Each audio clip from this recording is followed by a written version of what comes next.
Thanks for being here. Subscribe to Cheating Stories Best, so you don't miss new stories. Wife stayed with her lover in a hotel, but the husband's desire to surprise his wife ruined everything? Today's story with a similar plot.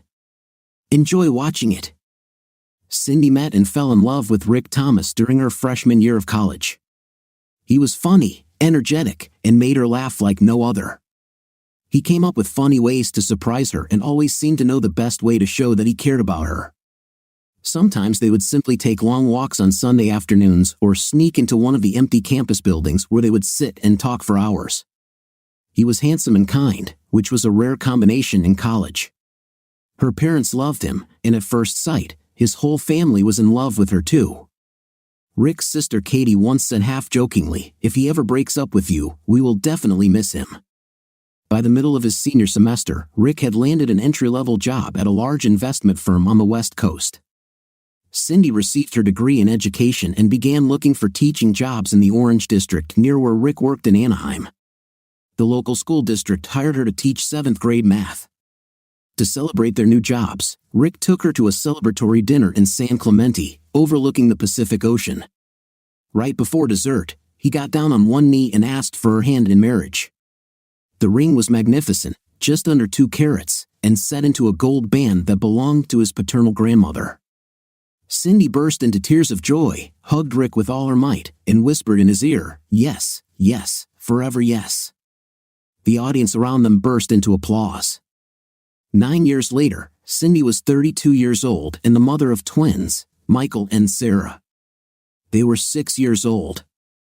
Cindy was still teaching but began to tire of the low pay and long hours, even though she enjoyed some aspects of the job. Being away from her family and dealing with her idiotic parents convinced her that enough was enough. Both she and Rick were great at finance, so Cindy was able to leave her teaching job, though it took her a year to get back on her feet. It only took 5 months, and it happened completely by accident. Cindy kept in touch with her best friend from college, Kelly. They met in their first year and immediately hit it off. They ended up living in the same room for all 4 years. After graduation, they lived together for 9 months while Cindy was engaged to Rick. If Cindy was cheerful and adventurous, then Kelly was a hurricane. It would be hard to say that Kelly was taking a risk because Kelly didn't seem to know the meaning of the word. Along with being a free spirit, Kelly lacked a sense of planning and long-term thinking. She enjoyed the moment and rarely, if ever, thought, "Maybe I should stop and think about how this could all turn out." Without any look before you leap, Kelly took them on many adventures. Luckily for Kelly, she had Cindy to balance her and look out for her. More than once, Cindy saved Kelly from potential trouble. Kelly's temper flared in the moment, but she later thanked Cindy for being the friend she loved and needed. So, it was one of those occasions where Cindy was there to pull Kelly out of the fire when necessary, and as it turns out, inadvertently sent her career in a new direction. It was late January when Kelly called Cindy and asked her to be her +1 for a wedding that would take place in 3 weeks. Kelly's boss got married, and she was invited to the celebrations. She was eager to have fun and see what adventures might follow, but she grew emotional and realized that it would be better if she had her friend by her side. "This will be so much fun, Cindy," Kelly said, pleading with her friend. "Lots of wine, dancing, and a bunch of cute young professionals." "I'm married with twins, Kel," Cindy replied. "Who's this so much fun for?" "Oh, don't be a prude," Kelly retorted. "Let your gorgeous blonde hair down a little. A little fun away from Rick and the kids might give you a boost." "Rick gives me courage, thank you, sis. How about I take him with me?" "Sorry, friend, but the invitation says guest, not guests," Kelly replied, wondering why her friend couldn't act a little more cheekily from time to time. Cindy ended their conversation by promising to talk to Rick and call her back later that evening. After the children had gone to bed, Cindy discussed the topic with her husband. His answer didn't surprise her. "You better go and look after her, Cinderella," he said, using his pet nickname for her. "I'm sure it will be fun. Maybe you could swing by Frog's Leap and buy us a box of their goodies." When she asked about the children, Rick replied, "I've been wanting to see my mom and dad for a long time. It's been 4 months since our last visit, so I'm sure they will relish the opportunity to spend a long weekend with their grandchildren. Go take care of your friend and have a twin-free weekend." She wondered how she married such a good-natured and generous man. After about 10 minutes, she expressed her gratitude in a very loving manner. 3 weeks later, a somewhat upset Cindy sat at a table in one of Napa's finest wineries. She watched Kelly dance with one of the groom's friends, who was probably 8 years younger. While looking after a restless friend, Cindy chatted with one of the bride's cousins. They exchanged impressions of weddings and noted that this wedding started late and was generally disorganized. Sally, the cousin, casually remarked, someone could hit the jackpot if they were a great event coordinator. This got Cindy thinking, as she was also wondering how to get Kelly away from her 22-year-old dance partner, who clearly wanted to do something more than salsa. It took about 6 months of preparation, but Cindy finally started her new career with her own event planning business, We Plan, You Celebrate. She was an organizer by nature. Her lesson plans and classroom management were always impeccable, making the transition to weddings, homecomings, business meetings, and other events seamless. She researched several good companies, learned everything she needed to know to find the right niche, and pursued her newfound passion with unflagging enthusiasm. 2 years later, she excelled in hosting small weddings, especially on the scenic California coast. It was then that she met Bennett Davis. Bennett owned 3 luxury boutique hotels, each ideal for weddings: San Diego, Santa Barbara, and the Monterey Peninsula. Each property performed well. He worked hard and had an incredible staff of employees whom he paid well and from whom he demanded excellence. At 26, he used everything he had to buy a rundown 90-year-old mansion in Santa Barbara. He had enough money and courage to open it on time and at minimal cost. For the first 2 years, he worked more than 100 hours a week, 7 days a week. He almost failed simply because word of mouth, even if complimentary, spread painfully slowly. However, by the 3rd year, he broke even, and by the 4th year, he began to make a profit.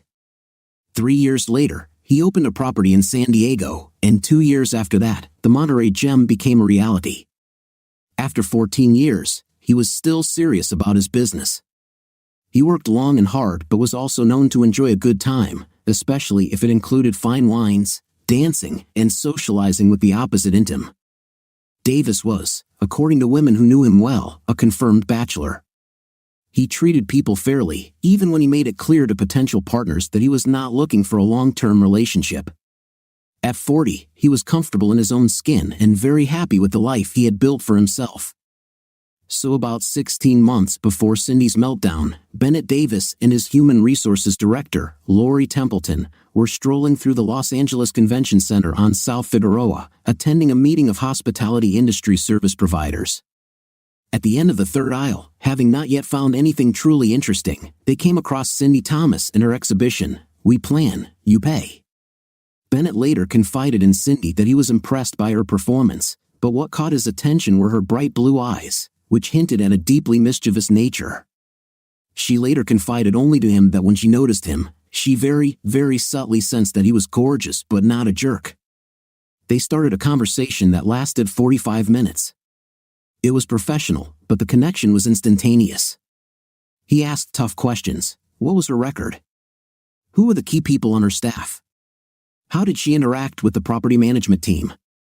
What was her worst event and why? The best and why? How did she determine overhead and profit? He also managed to ask a few casual but slightly personal questions. What's your favorite wine? Can you dance in a way that makes it worth it? Beach or mountains?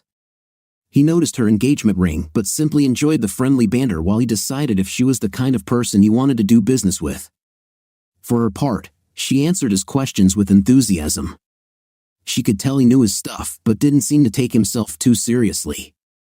She also liked his more personal approach.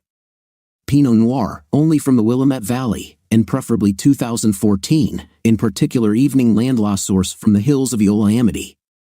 I can dance the waltz if necessary, but the Charleston, twist, and tango are my favorites, but only with my husband. In winter, mountains. In summer, any quiet beach. She smiled as she answered but decided not to ask any questions about him.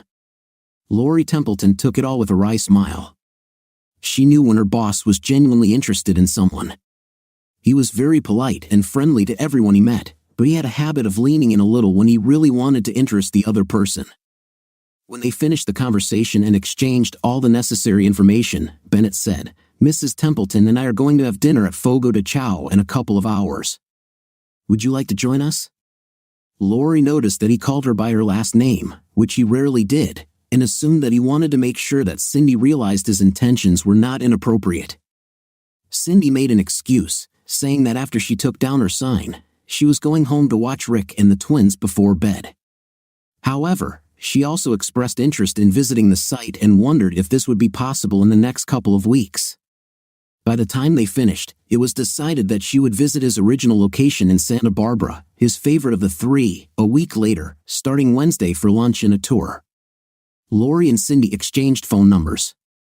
Cindy shook both of their hands and ended their conversation. As they walked away, Lori kept glancing at Bennett. He felt her gaze on him. "What?" he asked as innocently as possible. "I believe you noticed the ring on her left hand," she replied. "Well, a guy can flirt from time to time, can't he?" he answered, pretending to be offended. She didn't even look at him but answered knowingly, "Oh, so that's what it was." Cindy's trip to the site couldn't have gone better. She arranged to meet Bennett and Lori for lunch. It was only 200 kilometers from their home in Orange County, but Cindy allowed herself 4 hours for the trip. She made it in less than 3 hours, so she had some time to explore the old mission, which was less than 15 minutes away. Always careful to watch the time, she arrived at 11:45. The parking attendant opened the door for her, smiled warmly, and said, "Welcome to the Winfield Scott Hotel, Mrs. Thomas." She was encouraged that the owners might actually be as nice as they claimed. As she walked up the short staircase into the hotel lobby, she looked up to see Bennett Davis dressed in perfectly pressed khakis and a crisp navy blue MJ Bale shirt. His moccasins and belt were made of high-quality Italian leather. His clothes further emphasized his handsome features. The dark blue color brought out his dark hair and even darker brown eyes.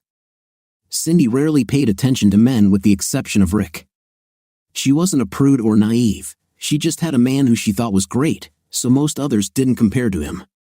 Bennett was on the same level in terms of looks, perhaps even a notch higher, and it took her by surprise. She also noted that Lori was not with him. "I'm so glad you could come, Cindy. I'm excited to show you this place and think about how great it would be for both of us to collaborate," Bennett exclaimed, extending his hand in greeting. "Thank you, Bennett.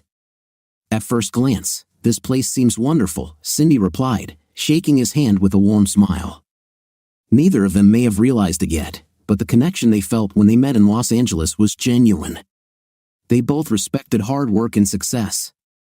Neither of them were pretentious or cared about people who were complacent. They both strived to be the best they could be.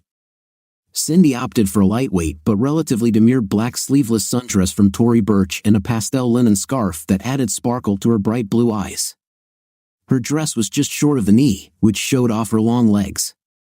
As much as she wanted, her Stuart Weitzman sandals were comfortable yet stylish with just the right amount of lift to bring her height up from 5 feet 10 inches to 5 feet 11 inches. Cindy was a pragmatic woman. She knew that men like Bennett valued a woman's appearance, which never stopped them from doing business. However, some of her friends would call her innocent as a dove but cunning like a fox. She took Bennett's hand and immediately began asking questions about the hotel as they entered the lobby. Every employee seemed to know her name, and when they arrived at the patio table to eat lunch, there was a small vase of California wildflowers in the center of the table. The lavender, dark red, and bright white colors worked very well with the white canvas and Pacific blue background. Unsurprisingly, there was also a bottle of Pinot Noir, which Cindy had mentioned when they first met. As Bennett pushed her chair back, she thought, "This guy is very good. I need to be on top so I don't get robbed." They chatted for a few minutes about the trip, the recent forest fires, and the gorgeous view of the ocean. 10 minutes later, Lori came running around the corner, smiling and holding a small folder in her hands intended for the business part of the meeting. Cindy stood up and hugged her. Even though she was fascinated by Bennett, she also genuinely liked what she learned about Lori and was happy to see her. Over lunch, the three chatted for another 45 minutes and then got down to business. Cindy limited her wine consumption to a glass and a half to avoid distractions and also to make it clear to potential partners that she was here to work, not have fun. After lunch, Lori excused herself, and Bennett spent the next hour giving her a tour of Winfield Scott. Cindy was not a newbie and was well prepared. She knew the hotel must have been named after the famous 1853 shipwreck off the coast of Santa Barbara. The ship sank with a cargo of 15 million gold coins, and she joked that perhaps Bennett's luck had something to do with finding the treasure. He smiled, winked, and replied, "This is not the treasure I need." They laughed and continued the tour. Lori joined them a little later, and they moved into Bennett's office to discuss the options in detail. They came to several mutually beneficial agreements. Cindy would officiate weddings and family functions at Bennett's hotel, and everyone seemed pleased with the possibilities. Late in the evening, when their business was completed, Bennett drove Cindy's white Volkswagen Passat to the front door. Lori said goodbye, and they sat together for a while. Bennett shook her hand firmly but also warmly, perhaps lingering a little longer than he should have, and said, "It was nice being with you today and getting to know you better. I know we could make a great business together, but I'm also excited to get to know you better as a person." Then he leaned over and kissed her politely on the cheek. Cindy smiled, thanked him for the wonderful day, and said she would contact Lori about a couple of weddings that she thought would be perfect for the venue. As she drove down the long driveway and left the hotel grounds, she experienced a strange sensation that took her by surprise. She realized that Bennett was a strong physical attraction for her. She shook her head as if trying to get rid of these thoughts. She was still daydreaming when she glanced in the rearview mirror before changing lanes. Out of the corner of her eye, she noticed a book in the back seat. It was one of Sarah's favorite books that she must have left in the car. The most remarkable thing was that it lay with the cover facing up, and this quickly returned her to the real world. "Oh girl," she thought, "you spend too much time with Kelly. You are not a 16-year-old sophomore, you are a happily married woman. Get your head out of your fifth place." She was genuinely unhappy with herself. She was married to an amazing man and had 2 beautiful children. There was no room in her life for acting like a frivolous teenager, much less flirting with anyone other than Rick Thomas. After spending 20 minutes telling herself off, she turned on a podcast that discussed women's issues in business and began to distance herself. However, if she were honest with herself, she would admit that she had come too close to a dangerous line. Returning to the hotel, Bennett went into his office and quickly took care of a few business matters. Then he retired to his room to rest for an hour before his evening jog along the beach. He took off his clothes and stretched out on the bed. He began to think about the past day and, in particular, about her. She was beautiful both inside and out. Bennett had dated several attractive women in his life, some of them even stunning, but none of them were quite like Cindy. Her eyes, her personality, her prominent legs, the way she walked, and most importantly, the view that greeted him when she left, all this was spinning in his head. She was married as hell, but she was amazing. At this very moment, Rick was at home with Michael and Sarah, preparing dinner. He thought about Cindy too as he walked around the kitchen, preparing their food and laughing with the children. At that moment, he realized how truly happy he was. The table was set when Cindy arrived, and they enjoyed an hour of eating while Sarah told the story of how she found the neighbor's cat, Ralph, in their yard and played with him for a while before Mrs. Bowling came and took him home. Cindy thought about getting them a pet. After 6 months and 4 weddings at Winfield Scott, the border was crossed, although not without warning. It may have started with a casual touch on the arm or with Bennett placing his hand on the small of her back while holding the door for her. Perhaps it was because of the time they spent together, as Bennett made it a point to stop by Cindy's every time she was out and about. Be that as it may, Cindy never shied away from his gestures, compliments, and even slight flirting. Rick only went with her once to check out the venue, but that was early on, and Bennett was away on other business that day, or so they were told. It was almost 1 o'clock in the morning. Cindy and Lori had just said goodbye to their very happy bride's parents after another extremely successful wedding. The cleanup crew was almost done when Cindy and Lori sat alone on the patio, enjoying a glass of fine Dom Perignon left over from the reception. Okay, technically, they could accidentally take it out of the bar and put it in Lori's bag, which inadvertently ended up in the very back of the giant hotel refrigerator under a box of lettuce, but mistakes like that happen. "I know it's late," Lori said, kicking off her shoes that were terribly pressing on her feet, "but can we talk for a minute?" Of course, Cindy replied, repeating her friend's gesture and rubbing her toes. Anything specific? You know that I really enjoyed working with you and I consider you my friend, right? Lori said with some trepidation in her voice. Cindy nodded in agreement, wondering where this would lead. And I don't think I have the right to interfere in other people's affairs without an invitation, but I need to tell you something, otherwise, I'll feel like I've let you down. This is fine, Cindy did not answer but nodded her head in agreement. You know he'll sleep with you if you let him, Lori said quietly. Cindy raised an eyebrow but didn't answer, so Lori continued, I love you both madly, but the first day we met in Los Angeles, I realized that you were the kind of woman Bennett liked. Quite frankly, you are stunningly beautiful, both inside and out. You're an attractive woman with an amazing head on your shoulders, and it drives him crazy. The only reason he doesn't get overly persistent is because he respects you and your marriage. I won't say that he would never destroy your marriage because that's not true. He may not think that sleeping with you would be harmful if it remained a secret, but deep down, he knows what tragic consequences it could lead to. One of the things that makes him so great in business is his ability to think 5 steps ahead while other guys are still on the second step. So he's laying low and taking his time. But if he decides that's what you want, he won't hesitate to get you into bed. Cindy listened intently, although she had difficulty maintaining eye contact with Lori, whose gaze was not accusing or judgmental, but was not gentle either. Cindy, I don't see how you can sleep with Bennett and keep your life intact. He won't take you away from Rick and marry you.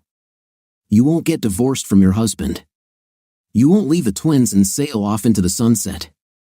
Bennett is not an idiot. He won't leave you, and in fact, whether you have a night or not, he'll probably remain your friend for life.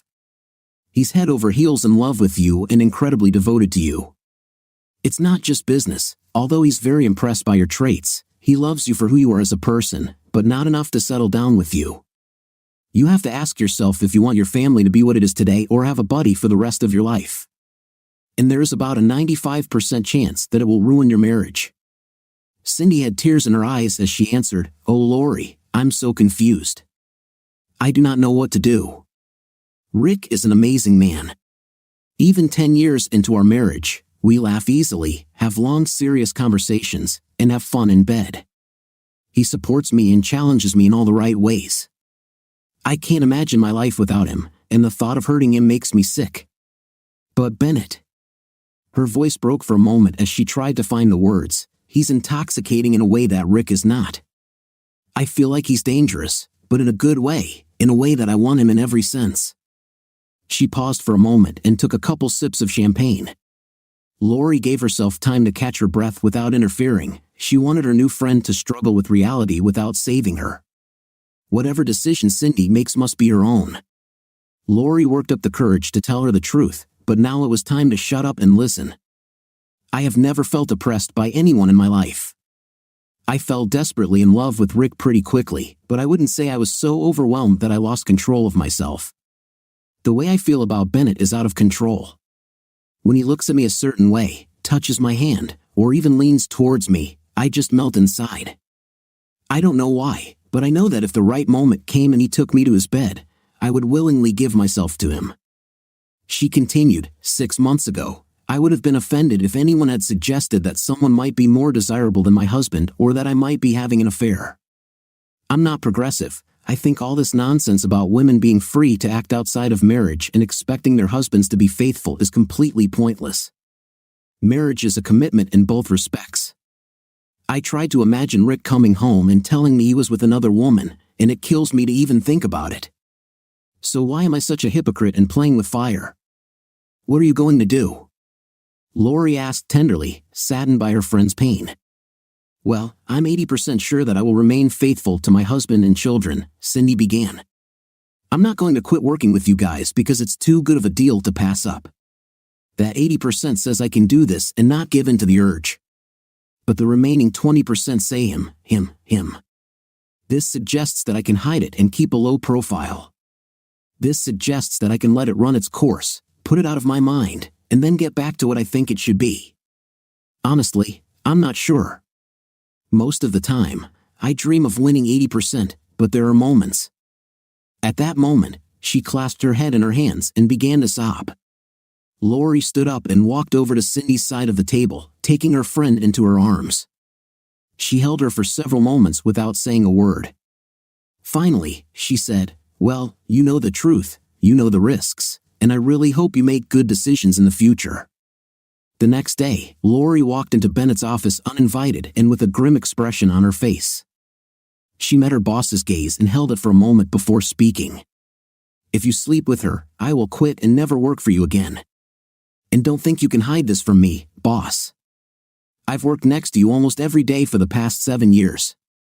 I will find out, even if you hide it. I will find out." She turned without waiting for an answer, leaving in almost, but not quite, slamming the door behind her. Ultimately, it was the perfect storm. 3 weeks after Lori talked to Cindy and Bennett, they had the rarest of circumstances, a heavy downpour during a thunderstorm that came out of the blue, almost completely ruining an outdoor wedding. Everyone rushed to help move the event indoors, with Cindy and Lori shouting directions to the staff as they tried to get the bride and groom into the hotel lobby. 4 hours later, well after midnight, the only thing that had survived was that the reception was as good as it could be, and everyone had gone to their rooms to go to bed. Cindy and Bennett stood at the far end of the patio in the shade, away from prying eyes. Bennett put his arm around Cindy's shoulders. He knew she was upset, even though she couldn't control the weather. She always strived for perfection, and that was one of the things that attracted him to her. As he lightly hugged her, looking out over the Pacific Ocean, he said, "You did your best, partner. You can't dictate to Mother Nature," and everyone had a great time despite the downpour. Heck, in a couple of years, they'll be talking about it around the Thanksgiving table, causing laughs for years to come. Cindy didn't move away. She let her head rest against his chest. It felt so good to be so close, to feel so safe.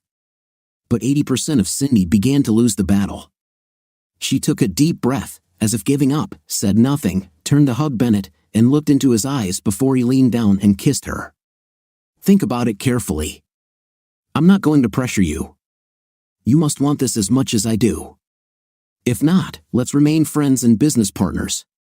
We may always wonder what if, but if it's not 100% true, we should stop right now." In the next moment, the 80% dissolved. A line had been crossed, and they both took a step that, in a few months, they would regret for the rest of their lives. The 20% took over Cindy. They talked for the next 2 hours about how they would keep this a secret, what precautions they would take to prevent their affair from becoming public. He was worried that she would feel guilty and then it would all be over. She assured him that she knew how to deal with her emotions and wanted to be with him as often as possible without arousing suspicion. She kissed him goodnight and said that she would go home after sleeping for 3 to 4 hours. She wanted to rest before returning to her family. She actually wanted to sleep until noon, but she knew that would arouse suspicion. He promised to accompany her when she left. Cindy then quietly crept into her room, set her alarm, fell onto her bed, and fell asleep instantly. Bennett removed the sheets from the bed, washed them himself, made the bed, and was asleep before the morning crew arrived at 6:30 a.m. What could go wrong? On Sunday, she arrived home in the afternoon. Sarah and Michael heard her drive up, and she had barely gotten out of the car when they put their arms around her waist. They were almost 8 years old and already grown up. She hadn't been home since Friday afternoon, but they flooded her with good news about the weekend. Yesterday, Dad took us to a big children's park, and we rode on a giant slide. Ralph came back, and Mrs. Bowling brought us cookies when she came to pick him up. Dad made us Mickey Mouse pancakes for breakfast and said that maybe next week we could go to Disneyland and go on the rides. "Mommy, has your dad ever taken you on rides?" The last question made her flinch slightly. The mention of Daddy and rides reminded her of the rough conversation she had exchanged with her lover just 12 hours ago. Yes, she thought, going to get her bag with her things. Because of yesterday's night walks, she had a slightly strange gait today. She mentally cringed when she saw Rick standing in the doorway, wiping his hands on a kitchen towel. He was wearing Adidas shorts and one of his cycling shirts. Damn it, she thought. He looks so good. What the hell am I doing?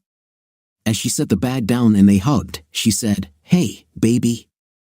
It was a tough wedding. I'm so glad to be home in your arms. I hope the twins weren't too crazy." We always miss you, Cinderella, but I love spending time with the children on weekends.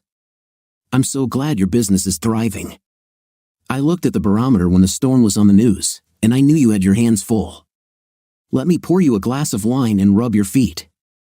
He loves children so much, he sacrifices himself so that I can do my job. Damn, that's not the right word, girl. Get a hold of yourself now. Wine and foot massage. I can't lose him or this family.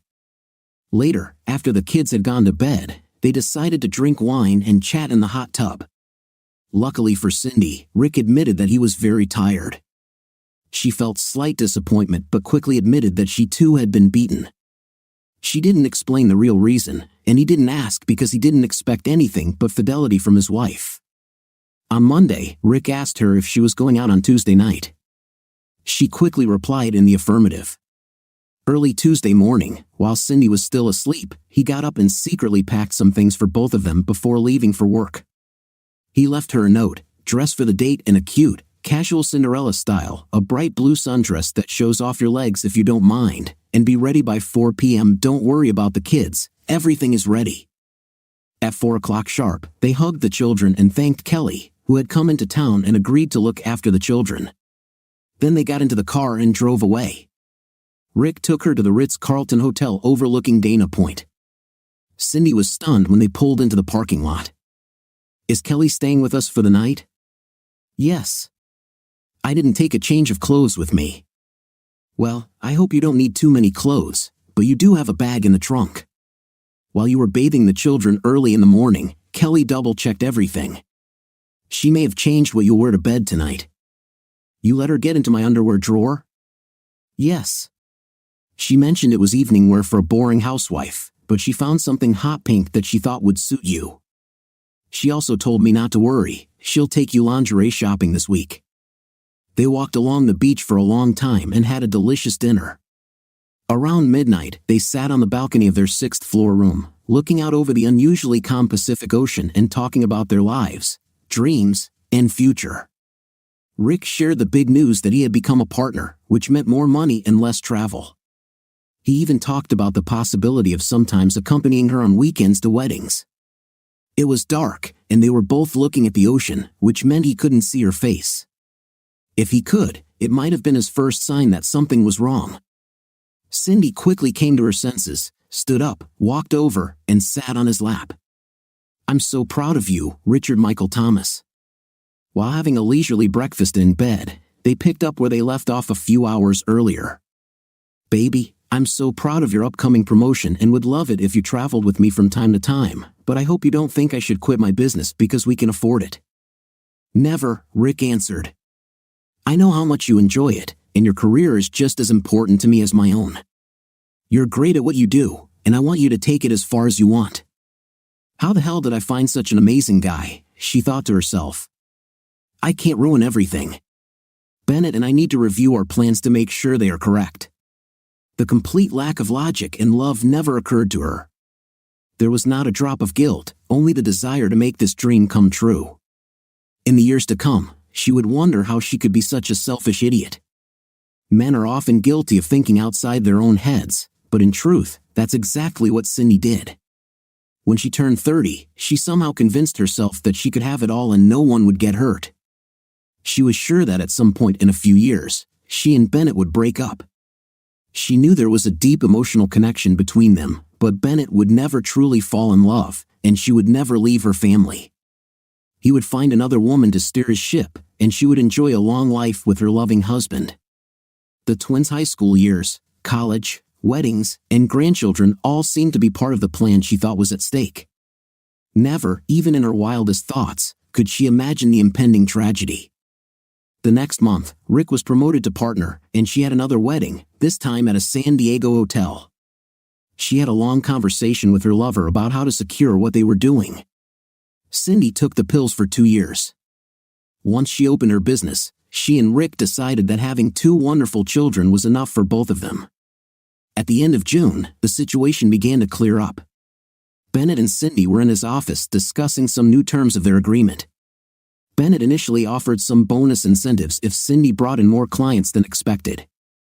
They may have been lovers, and their dates were still wild, but as the mafia always said, it's business, not personal, and Cindy reminded Bennett of their deal.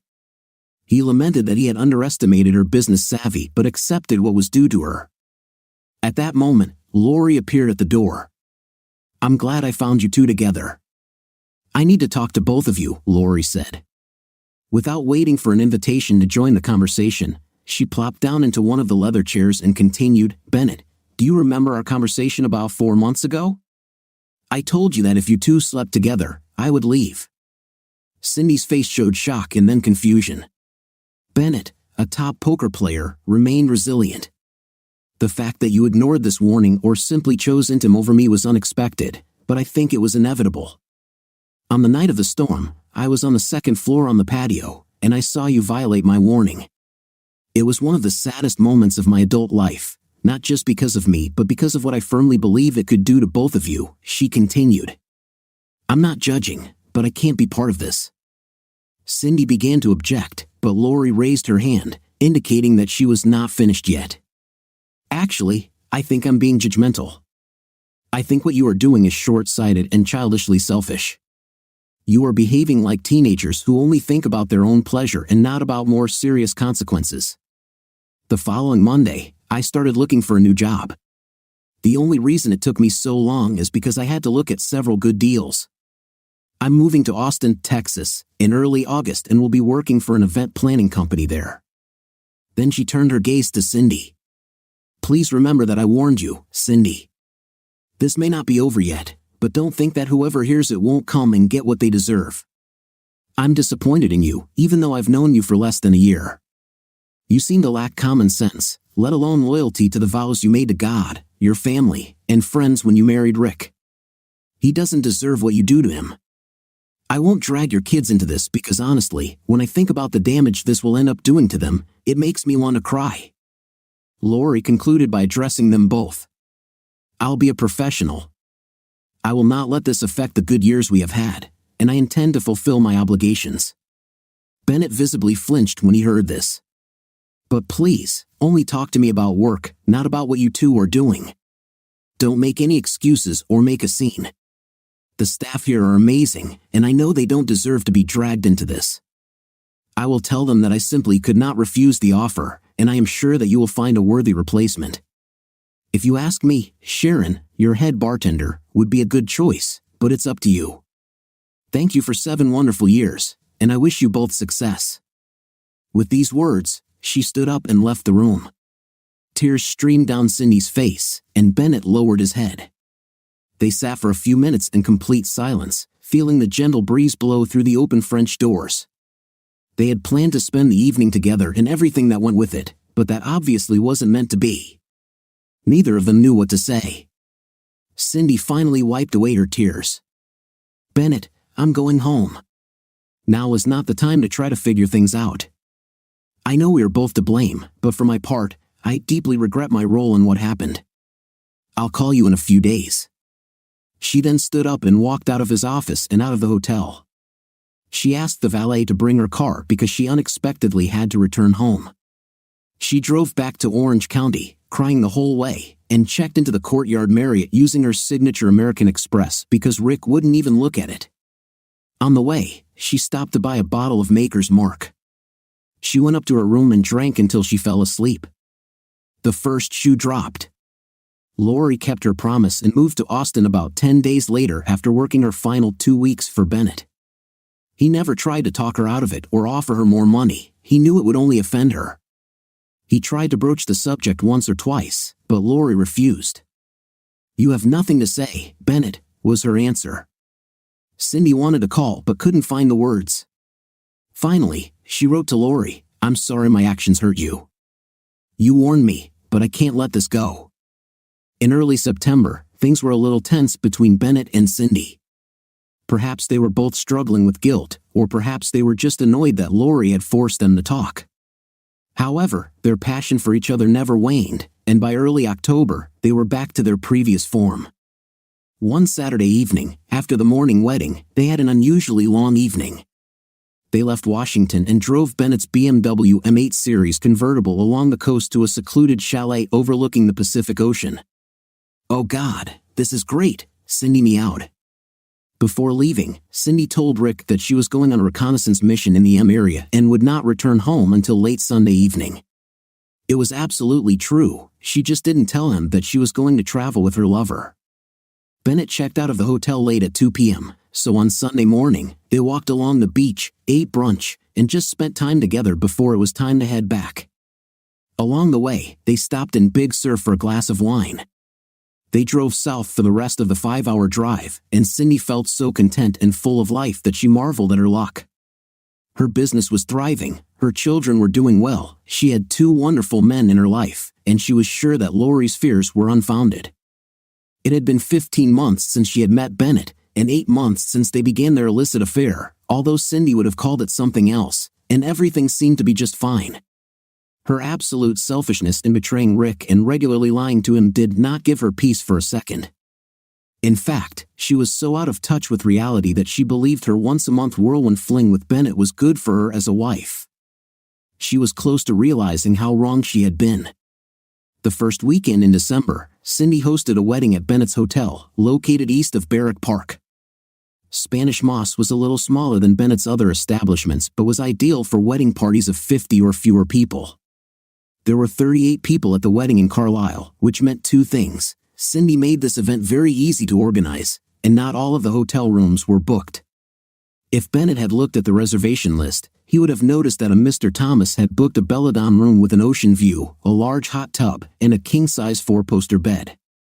Mrs. Cass Thomas was not on the list. Mr. Thomas, a new partner in an investment firm, was planning to surprise his wife and spend the weekend with her. He took care of all the details, including fresh-cut flowers, Cindy's favorite wine perfectly chilled, and the best bubble bath oils. Rick didn't feel like he and his wife were growing apart, but he did feel like they had lost some sense of connection and intimacy. He naively chalked it up to long hours of work and raising children. He was about to find out how wrong he was. Since none of the local staff had ever met Rick, it was easy for him to wait until after the rehearsal dinner for Cindy to finish her work. He had spotted Bennett twice before, but he was out of sight and easily hidden. He thought about calling Bennett and letting him in on his plan, but he didn't know him very well and didn't want to risk him spilling the beans. An hour after dinner ended, when Cindy had not yet appeared in the hall, Rick decided to find her and give her a surprise. However, he did not find her either in the room where dinner was served or in the courtyard outside the establishment.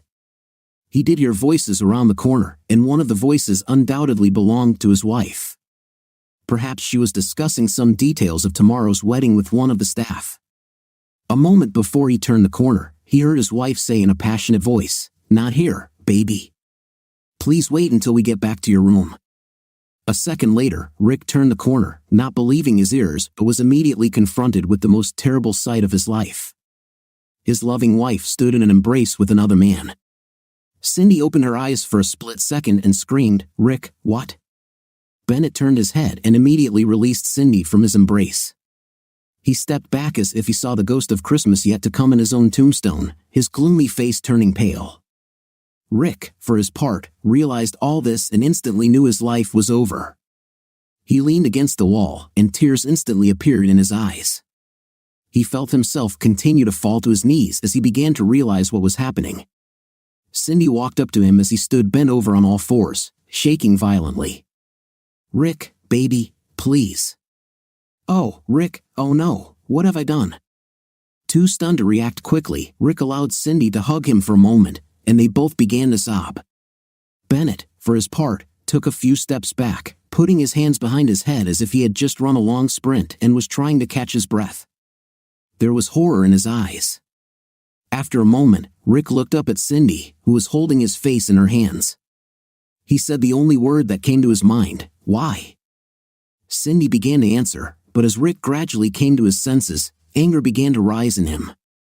"No, Cindy," he said, standing up abruptly and stepping back. She knelt and looked at him with pleading eyes but could not utter a word. No matter what she said at that moment, it still wouldn't have changed anything. "No, Cindy, don't talk to me. Don't say a single word." He looked at Bennett with hatred. "Take her to your room, idiot. She's all yours." As he turned to leave, Cindy stood up and tried to reach him from behind. He turned sharply to her. "Don't you dare touch me. You are the mother of my children. You are the love of my life. You were everything to me, and now you have destroyed us. You destroyed me. Just get away with your stallion and leave me alone." Cindy was left with the only glimmer of common sense she had shown over the past year. She let go of Rick. She knew that now was not the time or place to try to calm him down, explain, lie, or anything else. She broke his heart. She saw it in his eyes. She needed to leave him alone for now. She herself was in a state of shock and still would not have been able to utter a single meaningful word. She turned to Bennett and motioned for him to leave her alone. She then returned to her room, to a perfectly made bed with perfectly white sheets, pillows, and a blanket. She threw herself on the bed. Cindy Thomas desperately tried to control her heartbeat and breathing. The 34-year-old wife and mother of twins found herself in a crisis situation of her own making and was terrified that there was no way out. For his part, Rick began to gather his thoughts and emerge from the emotional fog that was stifling his ability to think. He returned to his room and sat motionless at his desk for an hour. At some point, he was able to come to his senses and begin to think about what he should do. He knew he wouldn't stay there a millisecond longer than necessary, but what should he do? Where should he go? He decided it was best to go home. He wouldn't arrive before 7 a.m. anyway and could go into the office, which was empty on Sunday. He could shower, shave, and change into clean clothes. By then, he would have occasion to inform Mrs. Bowling of his early return. He could pretend for a while, if only for the sake of his children. Before leaving, he wrote Cindy a note and left it on the table in an envelope with her name on it. "Cindy, I'm going home to the children. I don't know what else to do right now, and I need time to think. To say that you broke my heart and soul would be like saying that the Titanic had a small leak. I'm sinking into despair and have no idea where to go. When you return home, or if you return, please write to me in advance. I plan to leave as soon as you arrive. I won't talk to you, and I don't even want to look at you until I have time to weigh everything that happened. I'll tell the kids that I have to go out of town this week for work, but their mom will be home with them. I hate the thought of leaving these precious lives with you, but I have no other choice right now.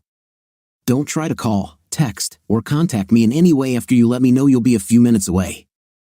I know that I cannot trust you to comply with my request, but I hope that in your callous heart there is at least an ounce of humanity left to take this first step towards our disintegration. In fact, you took the first steps when you started sleeping with your boyfriend, no matter how long ago it was. I loved you with all my heart, mind, and soul, and you gave up on it and left me. And at this moment, I hate you with fierce hatred. How the hell could you?" Rick ***. When Bennett came out of his room about an hour later, he found Rick had left. He also discovered the note and took it to Cindy. The next morning, he was going to tell her directly, but he stood at her door while she cried and didn't have the heart to tell her the even worse news. He cursed himself for taking their date so lightly. He was always on guard and should have been prepared for a possible disaster, but he didn't. And now, someone he cared about so much was broken, and he didn't have the strength to help her heal. Later, when her sobs had subsided and it was clear that she had passed out briefly, he sneaked into her room and placed the note on her bedside table. He then walked over and stood guard at her door. He didn't know why, but he felt like he had to do something. Cindy woke up around 6 a.m. after 3 hours of restless tossing and turning. She had no intention of sleeping at all, but the emotional shock had exhausted her. She got up, washed her face, and peed. She started crying again when she came out of the bathroom, and that's when she saw the note. Cindy prided herself on standing up for herself, her family, and her friends, but when she looked at the envelope, she was completely at a loss. She already knew that this would be bad, even terrible, and she also knew that she deserved the message that Rick had conveyed. Quietly, with tears in her eyes, she sat down on the bed, opened it, and read it. She collapsed on the floor again, sobbing uncontrollably. Bennett entered the room, knelt down next to her, and hugged her. She pressed herself close to him. Deep down, she wanted to blame him, to lash out at him for seducing her, but she knew that their relationship was a two-way street. She remembered the first time he had demanded that she agree to everything or he would stop immediately. She also remembered Lori's warnings. No, Cindy understood that a lot had happened to her, including very bad things, but she was not a victim.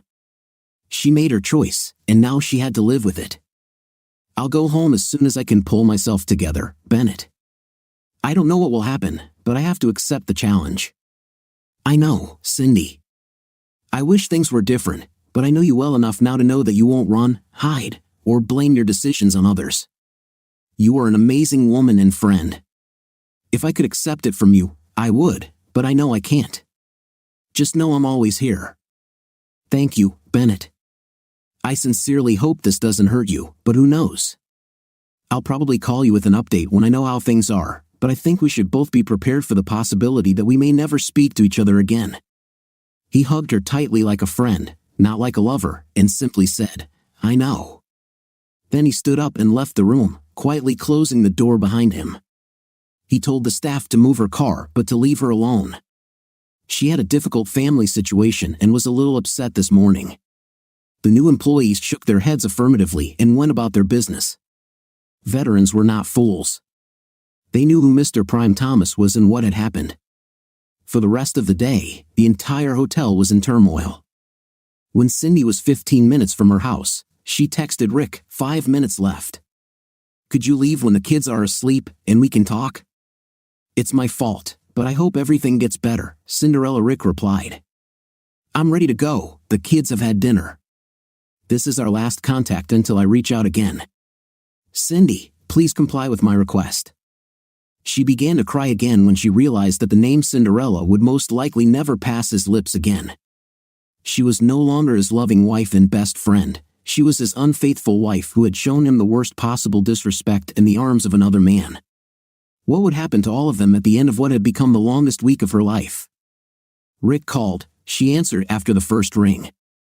Hello, Rick. I'm glad you called, she said in a kind and hopeful voice. He answered evenly, Cindy, I'll be home this afternoon around 5 p.m. I somehow managed to cope with work all week. He began to choke but didn't have time to pull himself together, and there was a painful pause. She was waiting. I will put on a poker face and try to be myself in the presence of the children. I pray that I have the strength to hold on for 3 hours. Then I will go to sleep in the spare room and will not talk to you until tomorrow morning when the children wake up. I'll try to get up early so they don't notice how we've settled down to sleep. Does that suit you? Yes, Rick, Cindy answered quietly. Whatever you think. It will be better. When do you think we can talk? She didn't want to push too hard, but even though she knew it was all her fault, she was dying to understand what was going on in his head. I agreed with Mrs. Bowling to babysit on Sunday afternoon. We can find a secluded corner in the park to sit and talk. I think it's best if we stay with the kids all day Saturday since we're not sure how many more days we'll have with them, if any, his words if we ever do hit her like an unexpected blow to the stomach. She almost vomited from the pain she heard in his voice. She had never heard anything like this from him before. He was always strong, even when things were difficult. On the other hand, it had never been so difficult. Betrayal was a cruel punishment. Okay, honey, that's all, she said. Cindy, Rick answered in such an emotionless tone that it shook her to the core. Please don't ever talk to me so kindly again. I'm not cute or a baby, and you're certainly not my Cinderella. We're two adults having a terrible nightmare, and we can't wake up. Soon, if we ever wake up, never again use words that purport to express love or affection for me, please. He hung up without waiting for an answer. Cindy leaned back in her chair, her shoulders shaking with sobs. Somehow, they made it through pizza and a movie on Friday night and even laughed a little at Michael's story about why he thought the family should buy a dog. Saturday passed in the same spirit, pretending that everything was fine. A couple of times, they thought Sarah sensed something was wrong, but they did their best to act like a loving couple in front of their children. The worst moment was when Michael called them out for a group hug while they were walking on the beach. The dead look Cindy saw in Rick's eyes almost broke her, even though his hug was tight and he lied about his true feelings. On Sunday morning, they ate pancakes and lounged around in their pajamas. Rick announced to the children that Mom and Dad were going out together and that Mrs. Bowling would be watching them in the afternoon. Sarah and Michael were not happy with the idea. They wanted to spend more time as a family, but their father was adamant, so they ran to their rooms to change for the rest of the day. When they reached the park, they walked for a while until they found a quiet, secluded place with a small picnic table. Rick sat down facing the park, opposite Cindy, just like always, she thought. He always wants to see the crowd around him to know if any trouble is coming to him. "I'd like you to start first, if you don't mind," Rick began. "I'm afraid if I speak first, I won't be able to control my words. I promise I won't interrupt you, and I want you to say whatever you want. It's up to you to decide whether it will take 5 minutes or 50. It's important to me that you express your thoughts. If this is acceptable, please feel free to start at any time that suits you." "Of course," Cindy replied, trying to sound supportive of his wishes. "I'm not sure where to start, Rick. I've been thinking about what I would say since last Friday, but..." She didn't finish. She couldn't bring herself to remember that moment, the horror, pain, and utter despair she saw in his eyes. "You deserve the truth, and I will try to give it to you. I had a physical relationship with Bennett for almost 8 months." Hearing this confession, he put his head in his hands but then raised his eyes as if saying, "Continue. I have never been attracted to a man, and I have never had any inappropriate relationships with anyone before meeting him. I didn't seek him out or pursue him because something was missing in our relationship. Although I didn't pursue him, I can't say I resisted his friendship and flirtation. I realized early on that, while the business side of it can be amazing, for the first time in my life, I was drawn to someone other than my husband. I'm not defending him or trying to make things worse for you than they already are, but the first time we were together, he stopped me before our first kiss and made me decide whether we were going to move on or not. He said he didn't want to pressure me and would only continue if I wanted it as much as he did. I continued walking. Nobody forced me. Nobody forced me to do anything I didn't want to do. I can't yet say why I was attracted to him or why I did what I did, but I'm not going to play the victim. Whatever happens between us rests entirely on my shoulders." She quickly recovered. "I'm sorry, Rick. I want to tell you that I love you with all my heart, that it meant nothing to me, and I beg you to forgive me and give us a chance to heal. But now I know that I have been hiding a part of my heart from you for the past few months. You didn't notice any difference, at least I don't think so, but when I was with you, a tiny part of me was somewhere else with Bennett. If it weren't for that, I would never have done what I did. I lied to you, and I lied to myself. I told myself that I truly loved you, that this would pass, and everything would be just fine. You'd be blissfully unaware, and we'd raise our children and grow old together. I think deception starts with yourself before you can deceive others, so I betrayed everything that was dear to me. I had no idea how this would turn out or how it would affect our children, but I know that nothing good will come of it. Even if our relationship can be saved, at least for this first conversation, I want to say how terrible I feel about what I did. Sorry, I can't describe my emotions. I don't regret being caught. I am devastated by what I did to the only person who has ever loved me unconditionally for who I am. Whatever happens to us, I will need professional help to figure it out. I screwed up more than I thought. I've always considered myself a pretty good person. I discovered, perhaps too late, that this was not the case.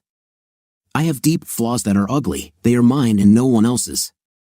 I am responsible. I'm very ashamed, and I want you to know it." Rick hung his head and cried. It was good that they were on the sidelines because he was overwhelmed with emotions.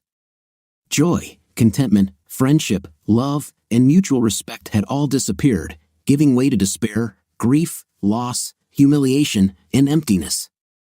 He wanted to respond with anger, yell at her, and insult her, but he didn't have the strength to do so. She'd probably be happy to go on a tirade about the quiet sobs struggling from his mouth, and again, it was like a ton of bricks had hit her, realizing how much she had taken from him. After what seemed like 10 hours to her, but was only 10 minutes, he finally gathered his courage and spoke. His voice was barely louder than a whisper, but not weak. "This is a given, Cindy. I don't know if this is the last time we talk alone, just the two of us as husband and wife or not. I'm still trying to sort out my feelings. I appreciate that you didn't show disrespect by saying that you love me and that it was all a mistake, just a night, nothing more, etc. I thank you for being honest about what happened. At least I'm assuming you're being honest, but I guess in the end I'll never know." It was Cindy's turn to clasp her head in her hands in despair. What he said was true, but it caused her unbearable pain. She had a hard time keeping her eyes from looking up at him as he continued. "You cheated with Ben for 8 months behind my back, once a month or more. You're right, I was completely unaware of your actions because I trusted you with everything, my love, my heart, my very life. I know I can never trust you again. Cinderella is dead, and there is no Prince Charming to come to her rescue. I've never felt more hopeless in my life, and I hate that feeling, but I think it's the only honest, unclouded feeling I have in my heart. I don't know what I will do, but I will not divorce you now or in the near future. I once heard a psychologist say in a lecture, if you are married with children and are thinking about divorce, go and throw yourself under the bus. Children cope much better with loss than with the choice of abandonment that comes with divorce.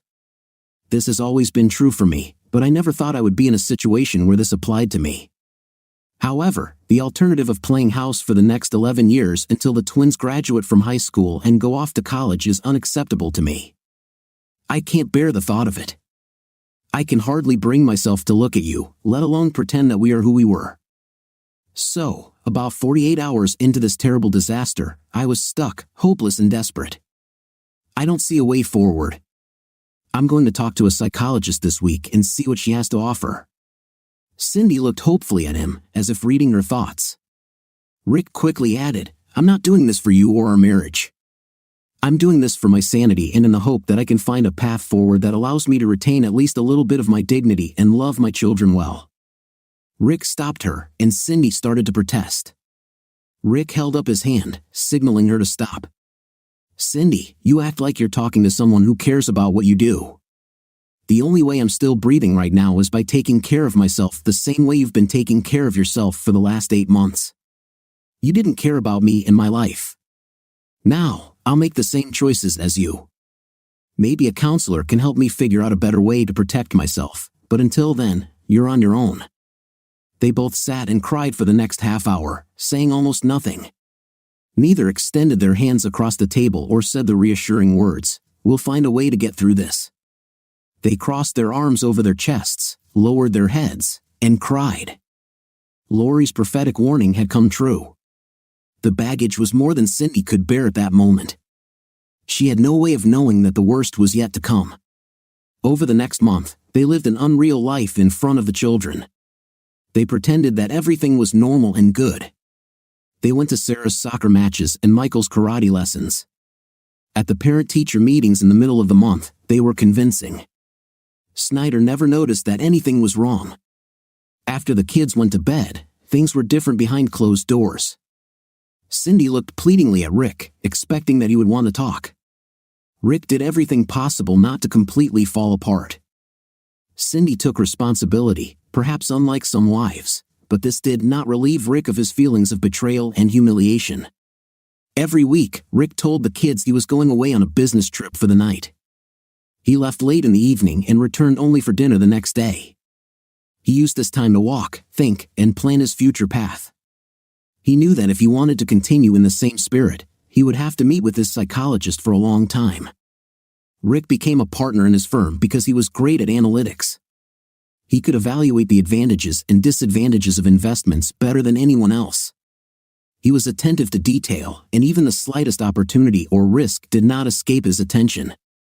He now applied this thinking to his family life, pros and cons of living with Cindy, how it would affect the children in the long and short term if they lived together in a lie or divorced. How would the firm react if this became known?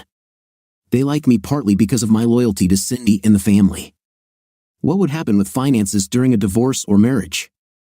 What will Cindy do with her business? Continuing to work with Bennett is not at the forefront of her mind, but does she realize it? Is Cindy just regretting what happened, or does she want something different and better in her life? She was hurt when she got caught, but how will she cope with who she has become and what she's done? What options do I have? Is there anything else other than divorce or staying together? It was this last question that finally caught Rick's attention as the best possible path. There was a third option.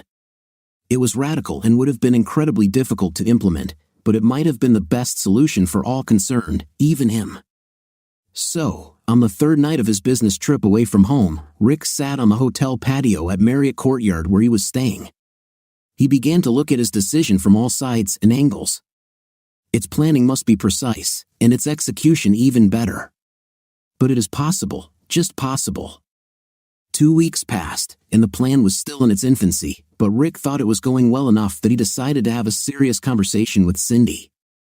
He knew it might take a couple of hours, but it had to be done. He asked Mrs. Bry Bowling to babysit the children and then deliberately drove Cindy back to the park where they had their first conversation about her infidelity. Returning to the same picnic table where disaster had loomed before them both, they continued their conversation. Rick started, "Cindy, I know the last few weeks have been terrible for both of us. I appreciate your response to my request for space and time to reflect. I want to share a few things with you and then give you the opportunity to respond. I hope you don't mind." Cindy nodded affirmatively, and he continued. "I don't want to rehash everything that happened, especially the night I ran into you and your boyfriend, Bennett. I already told you that I am crushed to the core. I am not a perfect person, and I am not a perfect husband, but I have always been 100% committed to us and our children. I have never cheated on you. Even when flirting with other women, the thought of someone replacing you in my heart is unimaginable. I was amazed from the day I met you and thought you felt the same. We were together, and we didn't need anyone else. I just always assumed we'd grow old together. I was wrong about the depth of your devotion to us and that we had any chance of remaining husband and wife." Cindy looked at Rick with longing in her eyes. "Rick," she pleaded, "I know I don't deserve a second chance, but I hope we can figure out some way to get rid of the pain and betrayal that I brought into our relationship. I don't want to give up on us. I want to work as hard as I can and with every fiber of my being to see if we can stay together." Rick stared off into the distance for a moment before answering. "I know you're serious, Cindy, and I've thought long and hard about this option for us. On the one hand, I really think that recognition and forgiveness might be enough to keep us together." Hearing this, Cindy looked at him hopefully, but Rick continued. "I've decided that it wouldn't work for me, for 2 reasons. First, while I'm sure we could achieve forgiveness, I don't see a way to restore trust. Truth be told, if you told me the sky was blue and the grass was green, I wouldn't have believed you. Never again will you leave our door for work, and I will not suspect that you are going to meet your lover or your new lover. Never again will I be able to live with you without doubting your loyalty. Secondly, I will never be able to touch you the way a husband touches his wife without seeing the face of the man you deliberately chose over me, over and over again. You wanted him, not me. You gave yourself to him without thinking about my love or our relationship. I can never imagine ever looking at you again and not seeing the reflection of Bennett Davis in my gaze." Cindy's shoulders slumped. She knew he was right and wanted to let him know that she would continue to be faithful to him for the rest of their lives, but she also knew that she had no right to demand his trust. "I want to fight for us, Rick. Don't you think we're worth fighting for?" That was the first time Cindy saw what could only be described as without clothes rage in his eyes. When he glared at her, she physically recoiled from him. He seemed to have some control over his emotions, but there was a sharp edge to his words. "Fight for us? Are you going to fight for us? Do you want me to fight for us? What do you think I did every day while we were married? By working hard and moving up the career ladder, I fought for us. Spending time with our wonderful children means fighting for us. Trying to remember all the things you love and enjoy and to make sure I provide them to you regularly, I fought for us. I have always intentionally fought for you, to know that I am crazy about us being together forever. How did you fight for us, Cindy? You slept with Bennett Davis multiple times. I'm sorry, I don't understand how I stopped fighting for us, Cindy. You quit 8 months ago, and now you're hurting. I won't accept what you did and move on as if nothing happened." Rick took a deep breath and continued, tears flowing from both of their eyes. "I want to ask you so many questions, Cindy, but there is no point in asking them to someone who has constantly lied to me over a long period of time. How can I ever trust your words? You might be sorry, but maybe you'll just say this so you can go back to meeting Bennett behind my back. I want to ask if you learned anything from this, but no matter what you say, I think the most important lesson for you will be how not to get caught next time. I want so badly to go back to our old conversations when we share our feelings with each other, but that couple no longer exists. You killed us with your deceit, lies, and betrayal. There's no turning back, there's only moving forward with the best possible solution for all of us. I realized we spent the night at the Ritz after you were with Bennett. You slept with him over the weekend, and then you came home and let me win you dinner. Theodore, whom I considered my faithful wife. God, how you must have laughed at me inside your little cuckold, not knowing what a fool he was so excited to hear how proud his wife was of him. What a complete idiot I was, but nothing more. Cindy had no objections, only deep sadness at how badly she had hurt the man she said she had loved with all her heart her whole life. He was right, and he fought for them every day. It was she who spat on his love with her infidelity. This is because of her callousness towards the husband whom she adored less than a year ago, but her passion, her lust, and selfishness overshadowed all this. Are you going to divorce me, Rick? She finally asked, when she could find the right words. No, Cindy, I'm not going to divorce you, and I'm not going to stay married to you. I'm looking for a solution that I think will suit everyone. This will not be without pain and loss, but I believe it is the only reasonable solution. I promise I'll explain it all to you in just a few weeks. I'm not going to tell you what to do, Cindy, but I'm going to explain my steps and my path in detail. I'm not asking for your opinion on my choices because, frankly, I don't trust you to have my interests or our children's best interests at heart. Once you understand my decisions, you will be able to make your own. I will not try to control you in any way. But how will I know if you don't share it with me now? Cindy asked, genuinely confused by the direction the conversation was taking. She wanted so badly to reach out and hug him and for him to hug her, but it seemed like that would never happen again. Rick looked her straight in the eyes with a deathly calm, an almost painful sense of resignation to fate, and answered, "You will find out." They talked for a few more minutes. Cindy gently pushed him for Rick's vague explanation, but he didn't budge. He was sure she would understand when the time came.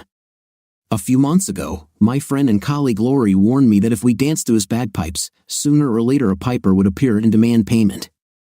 I think she was right. Rick was surprised to hear that Lori knew what was happening and how she tried to warn Cindy and Bennett. This only hurt him more. You mean that before you slept with Bennett, you were warned and you didn't stop? Didn't you come to me to tell me about your struggle? Did you just carry on? Tears were now flowing abundantly from his eyes. Her husband was crying. Cindy burst into tears again and dropped her head into her hands, sobbing uncontrollably. Rick stirred, and she thought maybe he was coming to hug her. Please God, let him come and hug me, she prayed in the depths of her soul. Instead, he stood in front of her, crossing his arms over his chest. When she looked up at him, he said, "The piper will come soon and demand at least partial payment. Maybe someday, the time will come for full payment." 2 weeks and 4 days later, Rick left for his weekly business trip where he could be alone and deal with his pain. He hugged and kissed his children goodbye, and Cindy thought he looked a little sadder than he had the last couple of days. It's probably hard for him to say goodbye even for 24 hours, she thought. Cindy began to sleep better at night because she took melatonin, which helped her fight insomnia. Rick suggested that she let the children spend the night with Mrs. Parbowl and her cat. She became almost an aunt to the children. Rick suggested that after a couple of glasses of wine, she would be able to get a good night's sleep. Cindy agreed, and Mrs. Parbowl was more than happy to host her young friends. The next morning, it was 5:30, and her cell phone had been ringing nonstop for 3 minutes before she heard it, turned around, and picked up the phone. The screen simply stated that it was calling 911. "I'm listening," Cindy said, trying to force herself to wake up. "Is this Cindy Thomas?" "Richard Thomas's wife," said a very professional voice on the other end of the line. Cindy sat up abruptly in bed. Nobody called him Richard. "Yes, it is. Everything is fine. Sorry, Mrs. Thomas, but let me clarify that you live at 918 South El Camino Court, is that correct?" "Yes," she said, almost shouting into the phone. "And could you please tell me what kind of car your husband drives?" "Dark gray 2019 Lexus ES." "Why are you asking? Something happened?" Mrs. Hat Thomas, I regret to inform you that your husband was involved in an automobile accident on California Highway 79, west of Pacific Crest Trailhead near Warner Springs. Oh no, my God, Cindy exclaimed. Is he okay? Is he in the hospital or in an ambulance? I'm sorry to tell you, Mrs. Hat Thomas, but the accident was fatal. I don't know any other details, but his body has been taken to UC San Diego Medical Center and should arrive there within the hour. I'm terribly sorry for your loss. Cindy was stunned and for a moment could not move or even comprehend what she had just heard. Then her head exploded at the news, and her screams would have been heard in the next block by anyone who was awake at that hour. She cried and screamed into her pillow for almost an hour before she was completely exhausted. Finally, she began to think. She had to tell the children, but when and how? She needed to call her mom and Rick's parents in Denver. She needed a friend, but she didn't know who to turn to. She urgently needed to go to the morgue, but could she bring herself to get behind the wheel? Kelly was in Europe on business and wouldn't be able to help for a few days, if at all. She rinsed her face with water, got dressed as quickly as she could, pulled her hair into a ponytail, and headed to the front door when the doorbell rang. How strange, she thought. It's still so early. It was Brad Stanton, the family lawyer and one of Rick's best friends. He looked like he had been beaten with a baseball bat. Cindy, I heard the news about the accident. It just showed up on the morning news. I'm very, very sorry. With these words, she melted in his arms, sobbing and shaking violently. Brad held her at the door for a moment. Not a minute had passed before Mrs. Bowling emerged from her house in her dressing gown, hurrying across the lawn with worry written all over her face. Cindy couldn't speak, so Brad filled in the blanks. Mrs. Bowling began to cry, but she also came to take the young woman into her caring arms. Moments later, Cindy began to regain consciousness and insisted on being taken to a hospital in San Diego. I have to see him. I have to see my Rick, Cindy said. Brad and Mrs. Bowling agreed that she would watch the children, make up a short story about where Mom had been, and take them to school. They will find out everything soon enough, and they don't have to do it now, Brad insisted. Brad insisted on giving Cindy a ride, and within 5 minutes, they were on their way. Cindy's phone began to ring off the hook with calls and text messages from friends. She called her mother, who said she would take the first flight available. Cindy then had to break the news to Connor and Lily Thomas, Rick's parents. It was terrible. They also promised to fly on the first flight they could catch. They expected to be there by the time the children returned from school. Then Cindy turned off her phone, looked out at the Pacific Ocean, and started crying again. The next 5 days were pure hell. She explained to the children, and thankfully the grandparents and Mrs. Bowling were there to help. They talked to authorities, insurance companies, arranged funerals, and talked to clients who were involved in organizing weddings or family celebrations. The list seemed endless. Cindy was also bombarded with questions. What was Rick doing for more than an hour outside the city on a deserted road early in the morning? Although no one used the word reckless, he was definitely speeding. The toxicology report showed there was nothing but blood in Rick's system, no alcohol, illegal substances, or any other substances that could affect his ability to drive. His stomach contents showed that he had eaten steak, salad, and potatoes the previous evening but had not drunk anything other than water. Cindy was confused. For his part, Bennett picked up the phone several times to text Cindy after hearing the news but ultimately changed his mind. He was sure that she was suffering much more than anyone could imagine, and he also knew that hearing from him would only make the situation worse. Lori was in a meeting with a new client when she heard the news. Her administrative assistant, Stacy, saw the hurt and anguish on her face but also thought it was a little strange that she didn't look completely shocked. Lori did not attend the funeral. It was Friday morning, and everyone knew Rick was there. Cindy was shocked to hear people talk about him. She knew he was an amazing man, but as she heard story after story, it became clear that her husband was one of the most loyal friends, caring colleagues, a generous boss, and a respected person. Most of them knew. This only drove her further into despair as she couldn't help but think that if she had been more attuned to her husband, her affair with Bennett would never have happened, and Rick would still be alive today. She was about to find out how right she was. On Sunday late in the evening, Brad showed up at the house. He spoke briefly with Cindy's mom and her in-laws, who quickly took the children and headed out the door. When Cindy came down the stairs, she saw Brad sitting at the kitchen table, looking like a cat who had just swallowed a canary. Cindy was puzzled by his appearance and behavior. She offered him a drink, and he thanked her but declined, inviting her to sit with him instead. "Cindy, I need to tell you two things before I give you what I was assigned to convey. I'm your friend, but today I'm not here as your friend. I'm representing a client. This client is Rick," Brad said. Cindy covered her mouth with her hand and gasped. Brad continued, "Cindy, I say my client is Rick because even though he is dead, I still act as his lawyer, handling his affairs, both legal and financial. The second thing you should know without a shadow of a doubt is that I had no idea what was going to happen to Rick." Cindy found this strange. How could anyone know what would happen as a result of an accident or even that an accident was going to happen? "Rick told me verbally and in writing that if anything happened to him, I had to follow his wishes. He paid me in full for the work, even though I suggested it as a friend. He insisted that everything be done legally and properly. I don't know the contents of this note, but I do know that it is a letter from Rick to you. I am instructed to give it to you and leave immediately before you open and read it." Cindy took the letter from Brad, her hands shaking violently. "What else did he tell you to do?" she asked.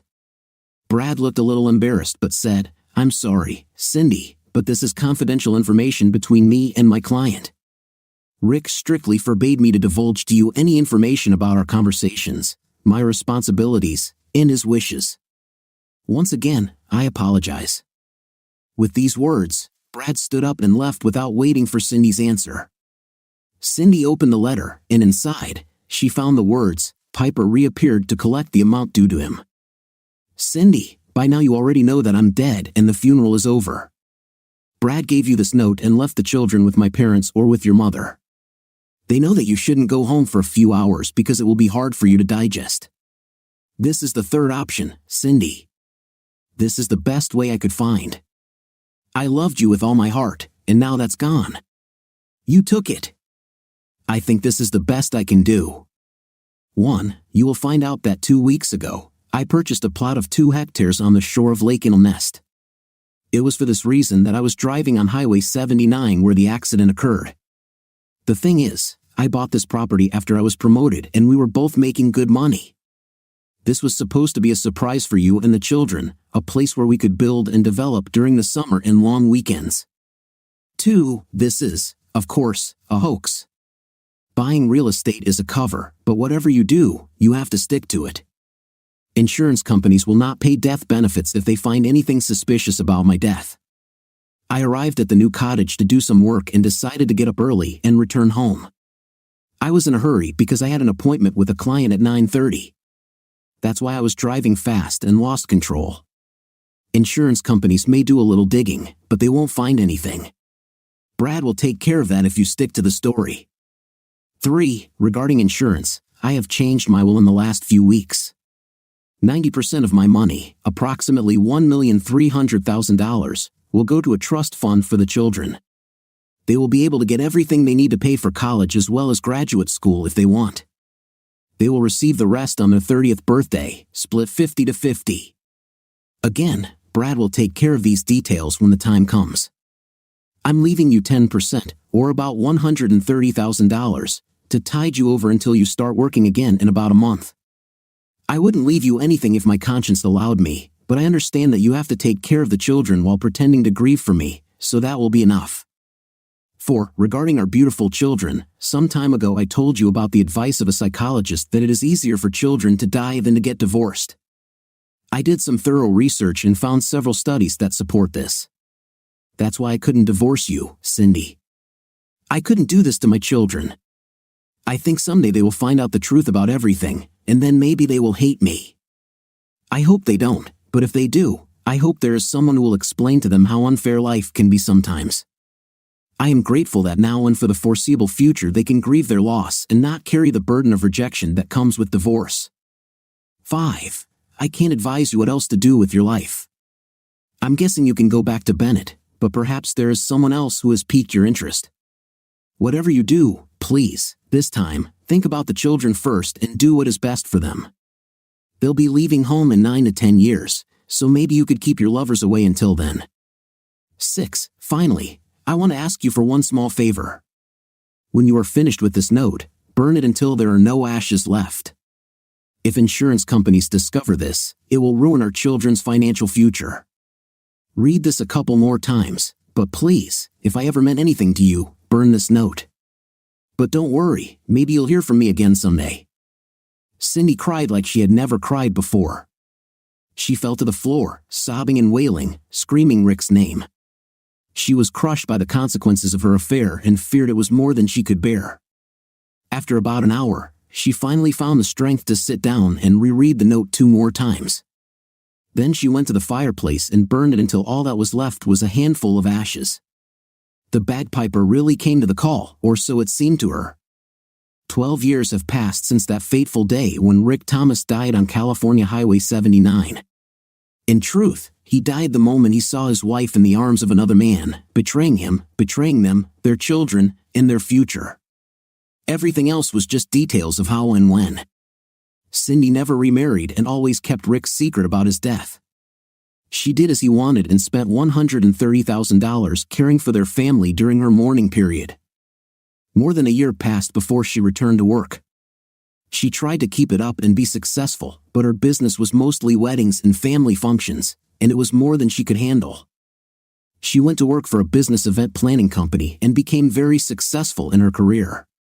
In terms of relationships, she dated someone from time to time, but she had never met anyone who was on Rick's level.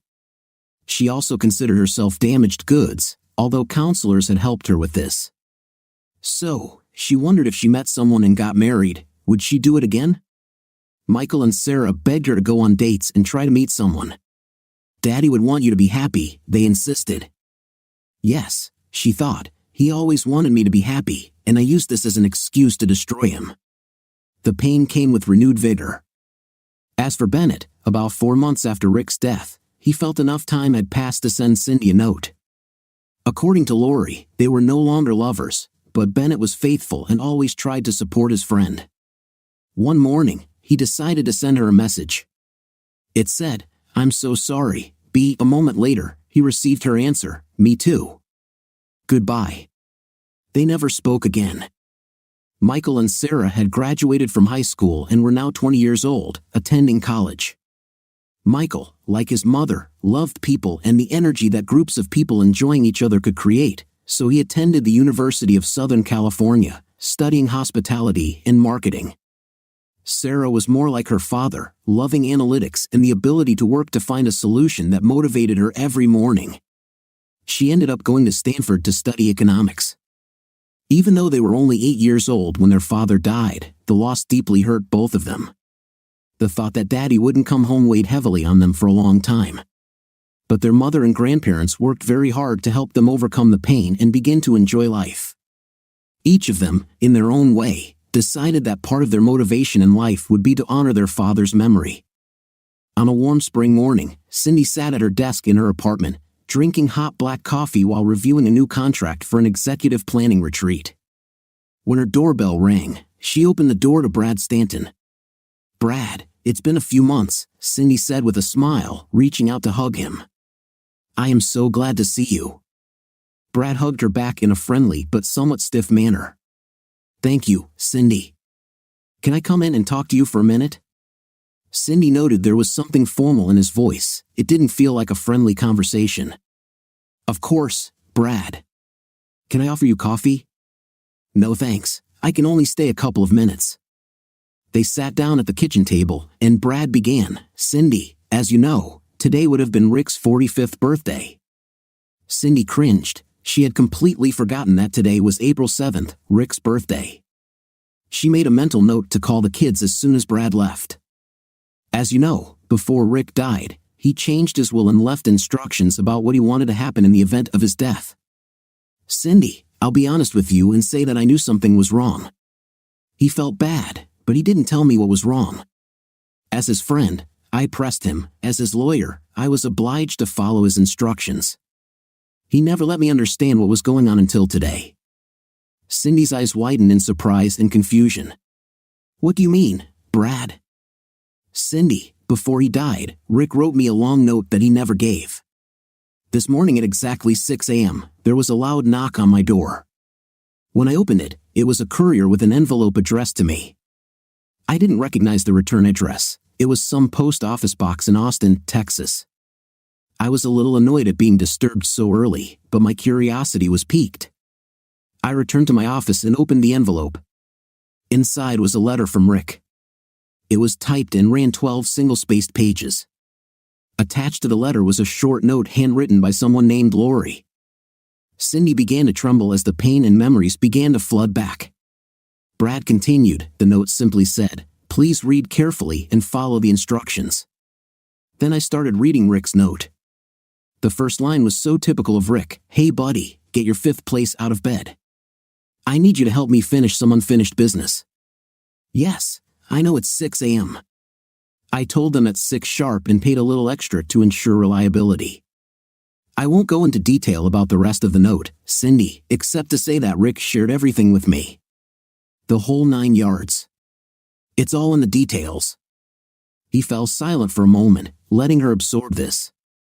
He noticed tears welling up in her eyes. I have no idea how you could do this to such a wonderful guy like Rick. A guy who gave you all his love and devotion to the last drop. A guy who ultimately gave his life for you. Brad stood up and finished his work, handing Cindy a white letter-sized envelope with her name written on it. Cindy, I never want to talk to you again. I'll stay in touch with Michael and Sarah because they are my best friend's children. If I see you at a social event, I'll be polite for their sake, not for yours. But don't ever try to contact me in any way. Do you understand me? Cindy could barely speak, but she looked at Brad and managed to say, "Yes, I understand." With those words, he turned and left. But as he left, she heard him mutter, "Damn selfish cheater." The envelope lay on the table, inviting Cindy to open it. She recognized the handwriting. It was Rick's. It took her a few minutes to gather the courage, but eventually, she did. Cindy, 12 years have passed since the events that led us to this morning took place. In my last note to you, I mentioned that perhaps you would hear from me again someday. Perhaps someday the children will find out what happened to us and to them. Well, today is that day. When I found out that Lori tried to talk you out of cheating with Bennett, and you ignored her advice, I decided to ask her for help. She is the only person on the planet who knows about my intentions. She begged me not to go through with it. She even said that I could pick up the kids and come stay with her in Austin. Imagine, this is a woman with real character. I wish I had met her before I saw you. In any case, when I refused, she agreed to comply with my wishes. My first request was that she keep this letter until today, until my 45th birthday. At this point, she was supposed to give Brad this letter, along with another letter for him, at exactly 6 a.m. In her note, Lori asked him to read my letter to him and then give the letter to you. I had a backup plan to get this note to you no matter what, but I hope that Brad and Lori are in good health and can help me complete my work. This morning, both Michael and Sarah received a similar note from me, which describes everything that happened 12 years ago. I didn't leave anything out. Since they are adults, I believe they have the right to know the truth, the whole truth. The statute of limitations for insurance fraud in California is 4 years, so their inheritance is completely safe. As I mentioned in my previous note to you, they may hate me for this, but I'm sure Brad and Lori will help them deal with what happened. Good luck trying to let go of the lies you've been telling your children for the past 12 years. I'm sure that if they want to talk to you, they will have many questions. If your mother and my parents are still alive, they will receive a similar note as the partners in my firm. As for Bennett, there will be a full-page article in the Santa Barbara News Press today detailing his antics with you. It explains in detail how you two planned and organized amazing wedding events while you cheated on me and he slept with a married woman. The article ends with a strong call for people to take their weddings elsewhere. I probably won't be able to destroy him, but I really hope it will make his life miserable for a while. Maybe you two can get together, if you haven't already, and spend time together to ease the pain. By the way, you are mentioned separately in the article, so some friends and colleagues may also have questions for you. Cindy, almost 13 years ago, I thought we were so happy and fulfilled with each other, as only any couple can be. Happy. All this turned out to be a lie. A tragic lie. So, Cindy, you set the tone, you enjoyed the dance. Now it's time to pay. According to the bills in full, Rick. Moments after Cindy read Rick's note, her phone started ringing off the hook. 6 months later, all 3 of Bennett's properties were sold at large losses to the owners, to an Austin investment group. Davis Bennett, at the age of 53, suffered financial ruin. What do you think of our story today? It seems to me that the husband was lucky to catch his wife at such a moment with her lover, because it might not have happened and he would not have known how long she would have been seeing him. What is your opinion? Write in the comments. See you in the next video.